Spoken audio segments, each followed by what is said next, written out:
aren't they? To stand in the light and be seen as we are. Are you guys ever nervous to do that? Yeah, what's the fear? Call it out. What's rejection? Criticism, judgment, rejection. Anything else? Oh, you don't want to be part of the too much club? Who in here is part of the too much club? Yeah. Because when you've stood in the light and you've been who you are, sometimes people will come along and say, hey, you're too big for your britches. Or that's what my mom used to say to me, you're getting too big for your britches. But it's often called the tall poppy syndrome. That if you stand up and you're really truly who you are, that somebody's going to come and go and cut you down, right? And that's judgment. That's criticism. How often do we do it to ourselves more than someone else does it to us? Amen. Oh, I heard an amen on that one. That's interesting. Yeah. We have somehow decided that we're going to take that on and that we're going to criticize ourselves before somebody else can get to us. It's one of those funny ninja moves that Reverend Mindy was talking about. It's an odd ninja move, but it's a way to say, hey, I'm going to put myself down before you do, and then maybe if you put me down, it's not going to. Is that familiar to anybody? Yeah, that's familiar to some people. Well, what unity teaches, what I like to teach, what I believe fully, is that when we walk with the universe, reverse is true. If I don't like somebody, then that's more about me than it is about that. And that's sometimes the most difficult. Stuff going in and out. That's sometimes the most difficult. Sometimes if we dance up here, we get the signal again. Sometimes that's the most difficult thing to understand and to embrace because I don't want it to be about me. But when I'm truly walking with the universe, I am standing in accountability. I am standing in response agility, not responsibility. You can say that too, but most people take that as blame. We're standing in responsibility. And what I mean by that is that we have an opportunity to respond to life, to respond to what's happening out there, but more importantly, to respond to what's happening in here, within us. Eric Butterworth is one of my favorite Unity authors. And as he talks about spiritual realization and the spiritual journey that we're on, he says, the starting point in spiritual realization is a right understanding of the one designated as the Almighty. Now, I want to tell you, that's part of his culture, the Almighty. Did you grow up with that? I grew up Southern Baptist, so I heard a lot about the Almighty. So the Almighty God.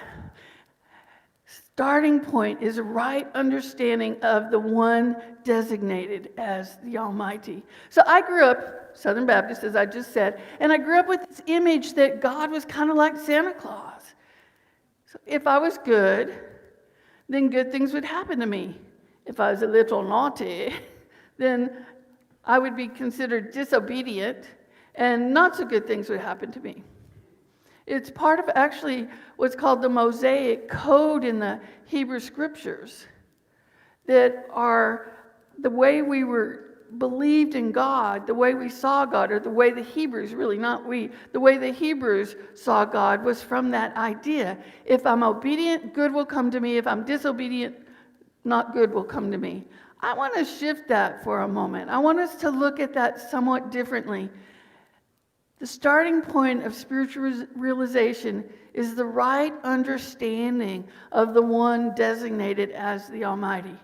I left the Baptist church because I was really looking for a bigger picture of God than if I'm good, good things will happen. If I'm not good, not good things will happen. I was really looking for a God that wasn't punishing. I was also looking for a greater sense of responding to the world on my spiritual journey. And so one of the things I begin to do is read. I love libraries and I love reading, so I've read, and one of the books I came across was Siddhartha, and I learned a whole lot, and I saw a different worldview. So part of what we want to think about is, how do we define God? And that's really what Eric Butterworth is beginning to look at here. How are we defining God? If I define God like Santa Claus, if I define God like a person, if I define God like conditional means, then I'm going to get back a conditional experience. Really, I'm going to get back a conditioned experience. It's more than just conditional. I have been conditioned. I also conditioned myself. So growing up, when I would do something and my mother would say, "Oh, God is going to get you," that was her form of conditioning me. That was also her form of trying to get me to shape behavior, my behavior, and do what she wanted me to do. That's the condition. And so when we come back to stand in the light, to be who we are, to be who we were created to be, that's a different level and kind of conditioning. It's totally different because we're really being told to be ourselves. And if everybody in this room got the wand, the fairy wand, got the choice, made the decision to walk out of this door being yourself, to be the light that you are, to stand in your divinity, to practice principle as often as you can every day, imagine what this world would be. We could change Mesa and wherever else you live simply by doing that. We would have to overcome our fear. We would have to be willing to take a risk. We would have to be willing to stand straight, stand solid in our own belief system when somebody else disapproves, and we'd have to remember, oh, that's about them, and this is about me. So think of somebody in your life you feel like has disapproved of you, and say, that's about them. Take your hand, that's about them, and your other hand, this is me. Let's practice again. That's about them. This is me. Now you're good at it. Let's do it with a flourish. Let's dance it. That's about them. This is about me. That's about them. This is about me. We are different, and yet we're one. And when I decide I'm going to stand up and walk with the universe, be the light that I was created to be, then I'm going to be in alignment. So spend some time today thinking about how you define God. Is God principle? Is God Santa Claus on some level? Is God that old man in the sky looking to change something for you, looking to get you, like I spy with my little eye, something that you're being naughty about? And of course, being naughty is always a matter of opinion. Eric Butterworth says, God is a sphere. This is his definition of God. God is a sphere whose center is everywhere and whose circumference is nowhere. Think about that for a moment. Whose center is everywhere. What does that mean for us? It means that we are the center of God, that God is centered in us. It's also like Buzz Lightyear, to infinity and beyond, because there's no end point. The circumference, the end point is nowhere. What that means for us is we have infinite potentiality and infinite possibilities for love, infinite possibilities for joy, infinite possibilities for harmony, infinite possibilities for peace, infinite possibilities for anything that is your heart's desire. Our job is to work on our thoughts, to know that principle works no matter what we do, but are we using it in a way that works for us? Are we using it in a way that creates our dreams? I've had some time of self-doubt for a few weeks. And when I notice it, I come back to I am statements. I am awesome. I'm a fantastic partner. I have an amazing relationship. I am abundant. And if I'm willing to stay with those terms and keep affirming truth, because those are all truths, and it's not only true of me, it's true of each and every one of you. When I am willing to stand in my power and affirm the truth of me, and if it's true of God, it's true of us. I am a beloved expression of God. Ooh, say it with gusto. Yeah, make me believe it. Amen. Make me believe it. Yeah. As you affirm truth, we begin to come into alignment with truth.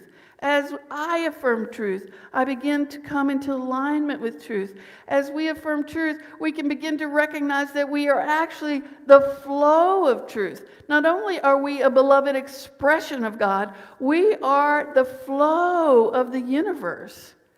Say that with me. I am the flow of the universe. And as we flow and as we recognize that and as we remember that, it's much easier for us to stay into alignment. And when we notice that our thoughts or our feelings are out of alignment, all we ever have to do is bring them back in and into alignment. And that sounds so easy. Oh, all we have to do is bring our thoughts back into alignment. But have you ever had some rowdy thoughts? You know, it's like you got to go over in that back corner and corral them and bring them back and put the thought you want in your head, because it's over here. It's like many people call it the monkey mind. And so we have to learn how to corral the monkey mind. And so we can begin to recognize when we're in that. We can begin to recognize when we're out of alignment. This is what it looks like. The top in alignment. The bottom, out of alignment. And I don't know about you guys, but when I'm out of alignment, it doesn't look that orderly.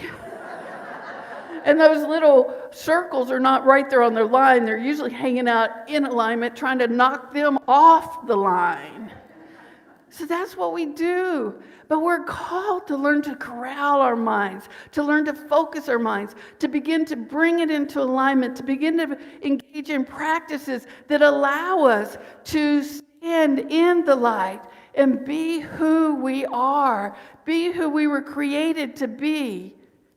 And when we engage in those practices, it makes a difference. Now, out of alignment usually feels like anxiety, depression, overwhelm. It usually feels like we're out of sorts. Any of these familiar to you guys? Yeah. How different would your world be is when you begin to notice it, you begin to say, I am divine. Try it out right now. I am divine. I am the center of God. I am powerful. I have the ability to focus my light and my life. I bring my mind into alignment with my divinity.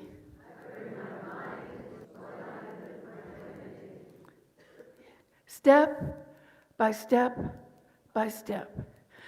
Eric Butterworth in The Unity of All tells a story about this man. He was an older gentleman.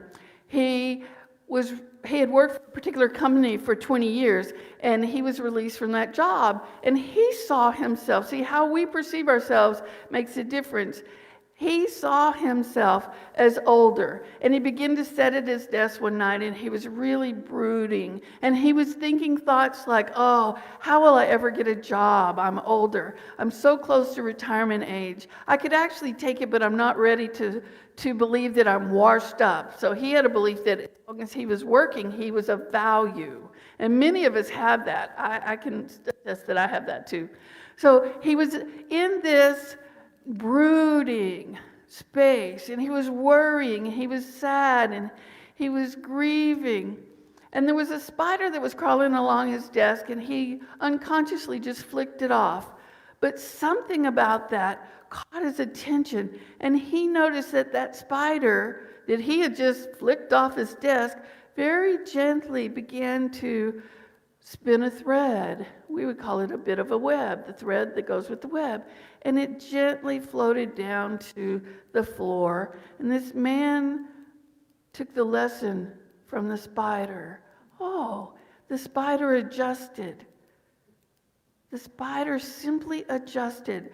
The spider didn't go, oh, poor me, I don't understand why this is happening to me. It just started to spin a web and it began to float down. And that creativity, that gentleness, that ability to just adjust caught this man's attention. And he thought, I could be like that spider. I wonder how I'm out of alignment. And that was the very first step into getting into alignment, to recognize that somehow he had come out of the flow of life in his own awareness. He had simply come out of his awareness of the flow of life, and not only being in the flow, but being the flow, being the light that we are. And he began to ponder, what might I do differently? I could sit here and continue to brood, and that's okay if that's your choice. Or he could begin to do something different. So he began to think, what have I often said I wish I had more time for? That's a great question. What have I consistently and frequently said, what do I wish I had more time for? And it popped in his head like a light bulb. I want to write. And so he sat down that night and he began to write.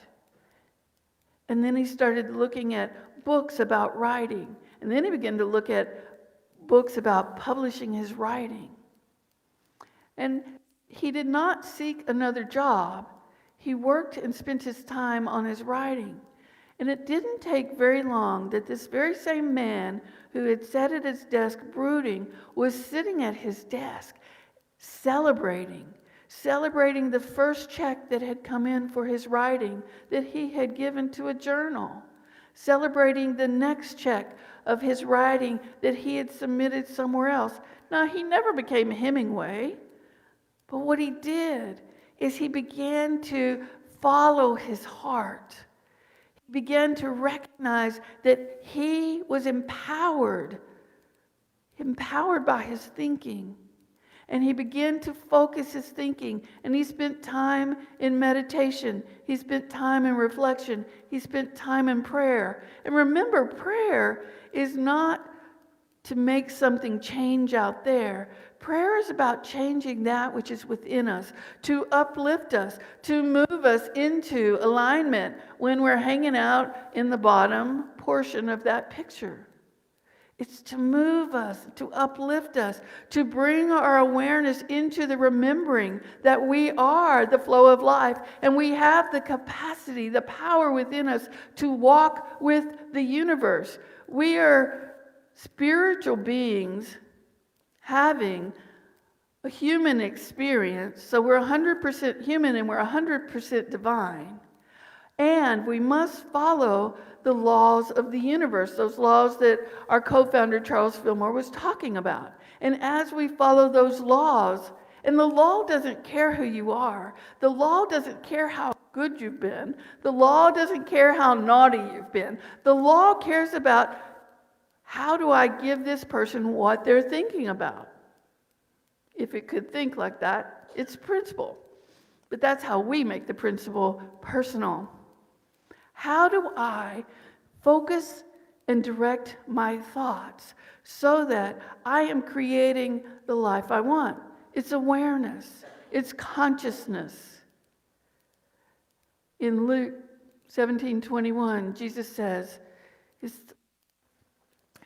that the kingdom or the consciousness of heaven is within us. It's already here. So all that we need to bring forth that heart's desire is there. We just have to get in alignment with it. We have to focus our thoughts. We have to go round up those thoughts that are being a little bit rowdy, and we have to stay with that process so that we can focus. We can create sort of like a jet stream of our thoughts. And when we do that, we're able to create what we want. The man created an income that was greater than he'd ever experienced in his work. and he was doing something he loved, something he focused on. Now, I'm not telling you all go out and quit your job. I certainly don't want to because I really love my job. But I'm saying find that heart's desire.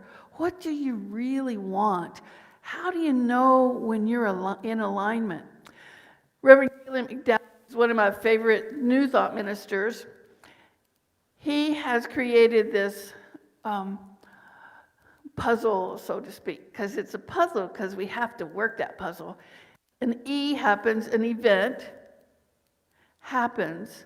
The event is actually neutral. We have a hard time sometimes recognizing that all the events are neutral because then we get over in the R. And the R can go two ways. We can either react, which is that automaticness, and that's actually what the man did when he brushed the spider off. He reacted, but then he kicked into response. So we all have knee-jerk reactions. There was a time that I realized that when somebody asked me something, I would automatically say no. And I started thinking, wow, that's interesting. Why would I say no to that?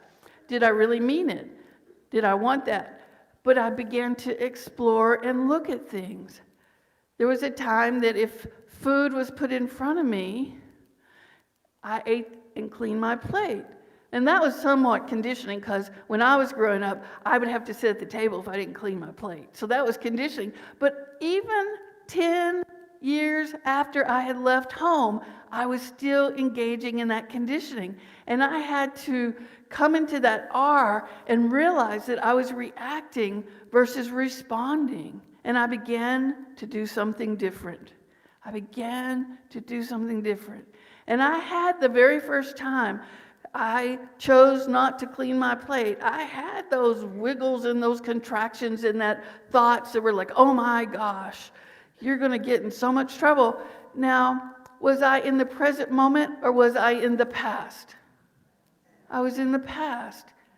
Oftentimes we're choosing to live in the past. We may not even know it, but we will talk about it all the time. Let me tell you how we used to do it. Let me tell you what used to be done. That's living in the past. When we're willing to get in our response mode, which gets us in alignment with the universe, we can ask, how would I like to do it this time?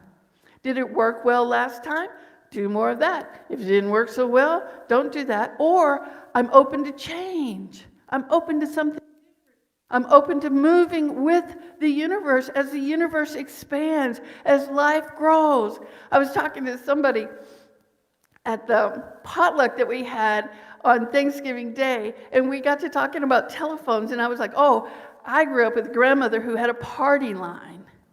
Some people had never even heard of that, but I grew up with a grandmother who had a party line, and I'd be trying to talk on the party line to somebody, and I'd hear this click, and somebody else had picked it up. And sometimes somebody would say, get off the phone. You've been on there too long. And other times I could have the conversation. But what it did was it conditioned my grandmother that even when she did not have a party line, she got off the phone quickly. It conditioned my mother that growing up as a teenager, I could only talk 5 minutes on the phone. Now these seem like, menial things, and yet these are part of our everyday experience. What if you got on your cell phone and at 5 minutes the cell company clicked you off? Oh, time's up. And that would happen to me. I would be like trying to hide under the stairwell talking to somebody so I could have a little privacy in my home, and at 5 minutes my mother would come and she would hang the receiver. And my friends got where they would laugh at me. I better talk fast because your mother's going to come and hang. Well, I was being conditioned, and my grandmother was being conditioned just as my mother was conditioned. And so when I was older and I was living away and my grandmother no longer had a party line, I could guarantee you that I would call her up and I'd be excited to tell her something about my life. And at 5 minutes she says, oh honey, I love you so much I have to go. Click. We do this and we don't always think about this. So if you begin to look at the everydayness of your life, if you begin to look at just the things that you do day by day, notice where you're reacting. You're reacting from your conditioning. And reacting doesn't necessarily have to be a bad thing. It just means you're not consciously aware of what you're doing. But let's move our lives from reacting into responding. Oh, do I choose to do this? Do I not choose to do this? So I have some questions for you. Before I have some questions for you, the voice of the Proverbs is going to speak. Listen for God's voice in everything you do, everywhere you go. It's the voice that will keep you on track. When we learn to follow that inner guidance, when we learn to listen, when we learn to reflect, when we learn to notice, did I do that out of reaction, or did I do that as a choice, a conscious choice to respond? When we do that, we feel energized and supported. We're inspired by ideas that are flowing when we're in alignment. People are showing up in your life and saying, oh, here's the next right step. And then things that you will keep working out for you, even when you're faced with unexpected challenge. You can go, and this is a response. I know either how to do this or where to go get the information to do this. I did this last night with YouTube. I was looking for something, how to hook something up. Went to YouTube, watched a few videos, boom, I knew how to hook it up. The information will come to you, and it comes in the strangest ways. When I was more like a teenager, and I'd listen to the radio in the car, I'd ask a question to the universe, and I would say, okay, the next song that comes on is going to be the answer. And you know what? Quite often, the next song held the answer, just like being in the light and being who we are is an answer to a question. So, what do you want? These are important questions as we learn how to walk with the universe. What do I want? That's a hard one for a lot of people. We want something, but we don't really know what it is that we want. Think about going into a restaurant and saying, oh, bring me anything you want to bring me. I'd probably get Brussels sprouts. Not something I like, versus French fries. But if I'm in alignment, I'd get the French fries. What do I need? What do I want? And what do I really need? And take some time to think about it. What lights me up? These are really variations on the same question. What lights me up? What makes me happy? What makes my heart sing? And if I'm going someplace and my heart's not singing, what am I doing going there? Am I going out of obligation? Do I need to make some different agreements? Do I need to renegotiate some agreements? Minnie and I were taking a walk the other day, and she said, would it be okay with you if I didn't go with you? I was going to the swap meet. Would it be okay if I didn't go with you? And I said, yes. I'd much rather you stay here and do something you're enjoying. And then I'm not walking through the swap meet looking for something, which I don't know where it was, but I had seen it one time long ago. You ever do that? And I won't feel like, oh, I better hurry up. So I got to meander. I got to get in more steps than I would have normally gotten in. But if we were all doing those things we really wanted to do, think about how life would be. What makes us happy? What do I do that's for me? This is the holiday season. What do you do that's just for you during the holidays? My grandmother, who's been transitioned or who died a long time ago, buys me a gift every holiday season because I know that if she were still alive, she would want to do that. That's one of the things I do for me and just kind of laugh. It makes me laugh. It makes me happy. So what no longer serves me? What do I need to release in my life so that I'm more in alignment with my goals and my heart's desire? It's okay to let go of things. It's okay to do things different. It's okay to engage in change. And believe me, somebody is going to come around and they're going to be the critic. And you say, that's you, and this is me. Somebody's going to criticize you. That's you. This is me. And say it with a smile. That's okay. This is me. I get to do things my way. What do I want more of? And what do I want less of? Important and valuable questions. Because if you are walking with the universe and you're over here in the I don't want to do this, I have to go to this, and I really don't want to do it. What feelings are going to come back to you? It's going to be more like Eeyore, right? Oh, I don't want to do this. That's what's going to come back. But if you're joyful, because that's genuinely what is true for you, then what's going to come back is everywhere you go, somebody's going to smile at you. They're going to open the door for you. They're going to appreciate you. They're going to tell you, oh, wow, I'm so glad to see you. We have a choice of whether or not we're shining our light, whether we're walking with the universe or whether we're not. That choice is available to us in each and every moment. It's available to us because we are the center that's everywhere, and our circumference is nowhere. But we truly are infinite. It's up to you, and if it's to be, it's up to you. I'm going to read the affirmation I wrote for this. I am the flow of all life. Take a breath into that. I am the flow of all life. I celebrate my life. Can you say yes to that? I celebrate my life. And I give thanks for all that is, even the not so good stuff. Because when I can do that, I can find that pinpoint of good that's going to grow into an open portal. As I do so, as I celebrate all that is, as I do so, I expand my awareness of my capacity to create my life in oneness and in love. And you can put anything you want there. You might want to create your life in love. You might want to create your life in peace. You might want to create your life in harmony. You might want to create your life in joy. Let it be what you want to create. You don't have to say the words that are on the screen. You could live outside the box here. But let's say it together. I am the flow of all life. I celebrate my life, and I give thanks for all that is.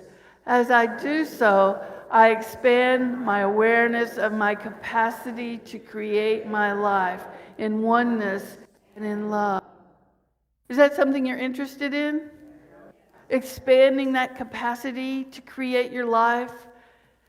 Can you imagine if 1 month from today, or maybe let's just make it Christmas Eve because we'll have service on Christmas Eve, you have practiced these. You've asked yourself questions. You defined your idea of God, and you've began to apply principle. You've recognized whether you're in reaction or response.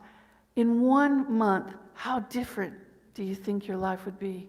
I think it'll be vastly different. I know from experience.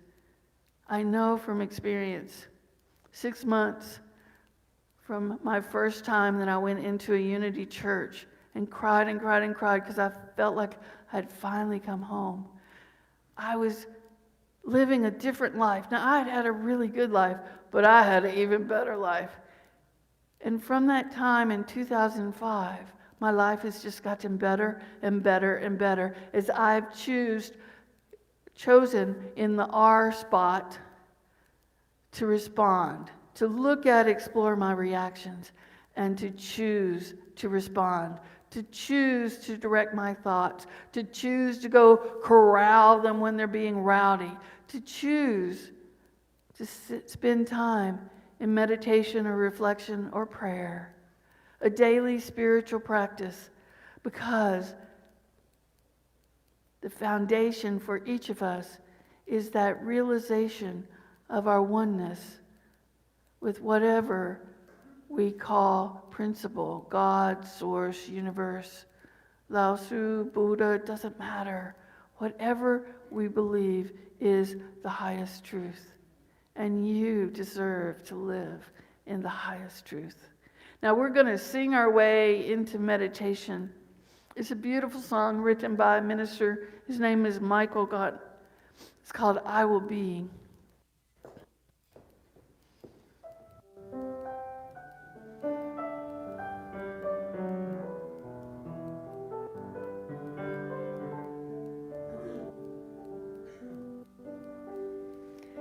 Here I am, a vessel to be used.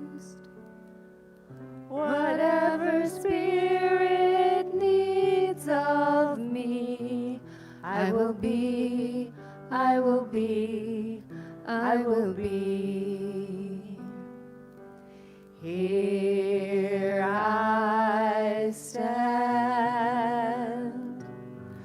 My heart is here to serve.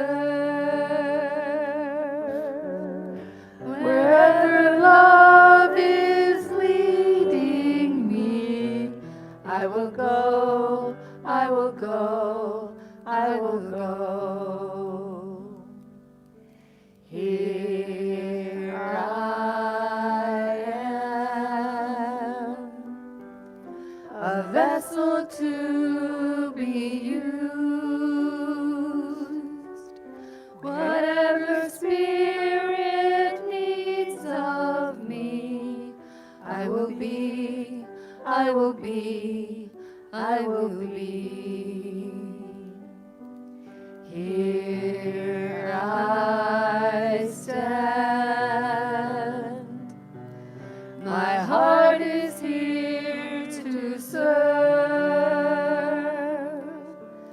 Wherever love is leading me, I will go, I will go, I will go. Begin to come into a time of meditation. As we think about, where is my heart leading me? Where is my heart leading me? Am I going in the direction that I would like to go? Am I walking with the universe, or am I walking in a different direction on a different path? What do I choose? What would I like more of in my life?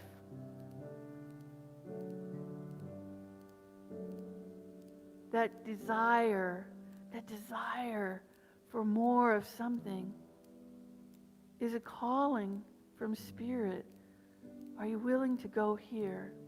That Spirit is within us, and it's part of our own unique expression of the divine. Because the calling for me is going to be very different than the calling for you. Because we're unique, individualized expressions.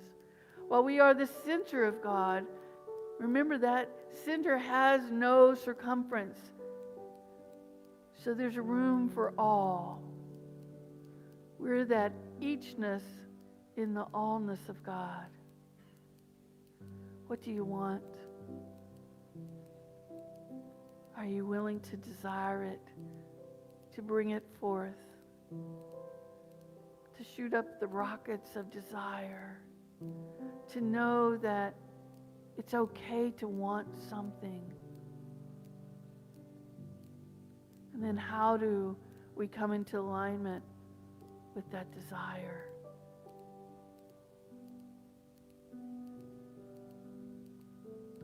Who do I believe God is? How do I live from that consciousness each day?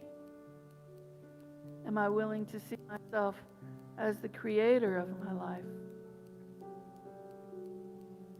Am I willing to tune in regularly to listen? Am I willing to recognize that I am more than my age? Am I willing to recognize that I am more than my job? Am I willing to recognize that I have value in this world, and if I'm not expressing myself, if I'm not expressing my gifts, then I'm not living fully? Am I willing to risk somebody else's criticism, judgment, approval to be myself, to be who I was created to be? And even if your yes is the tiniest yes, it's the beginning point. So if you're interested, say yes now. Yes. Yes. Yes. And each time you come to that crossroads, and you will, say yes. And remember, That's them, and this is me. And I get to stand in the light and be who I am. I get to walk with the universe. We're going to spend a short time in silence. Christopher's going to continue to play. Float these ideas in your mind in the sacred and holy silence.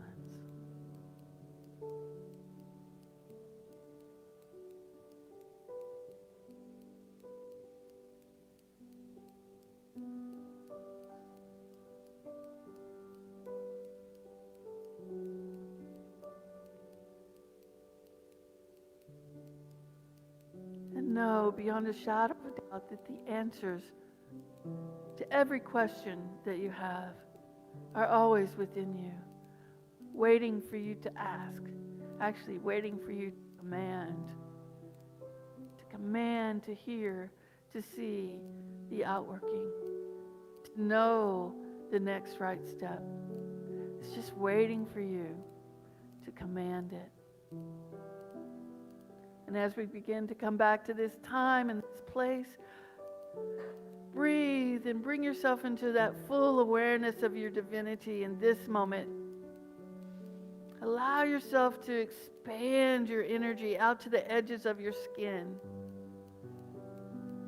Allow yourself to simply be all that you were created to be as you walk today in this moment with the universe.